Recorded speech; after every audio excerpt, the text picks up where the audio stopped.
Being a sister is a wonderful experience, even though sisters may face many of the same challenges as everyone else. Sisters even share the experience of sexual abuse. According to a 1998 study, 30% of the sisters surveyed had experienced one or more forms of sexual abuse, mostly at the hands of priests, but occasionally also at the hands of outsiders or even fellow sisters. So, you should know which red flags to watch out for. Usually, sexual abuse is a gradual process. It starts with disrespecting your boundaries. That disrespect can come from a single person, or it can be a widespread attitude in your congregation. For example, when sisters can't set boundaries and they are unable to use phrases like, "I don't want that," this is a red flag. That atmosphere makes you vulnerable to all kinds of abuses, sexual abuse included.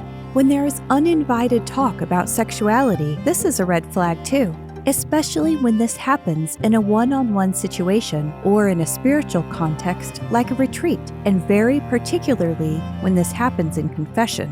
Your confessor must not ask you any questions of a sexual nature during confession. If he does, this is a red flag and possibly a crime in canon law known as solicitation. If this happens to you, you can report him and find another confessor.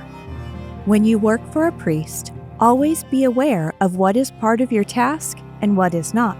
Sexual favors or intimate physical or emotional contact are not part of your task.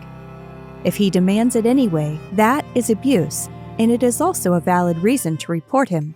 Sadly, not all sisters are being protected from sexual abuse or even rape. Sometimes, victims remain silent because they feel guilty and are afraid of being shamed. However, it is important to note that it is the person who initiated the sexual contact who is to blame, all the more when that person is superior, because then the act constitutes an abuse of power. Sisters who are being coerced into sexual acts are not to be blamed. They are victims. When there is no consent, there is no responsibility.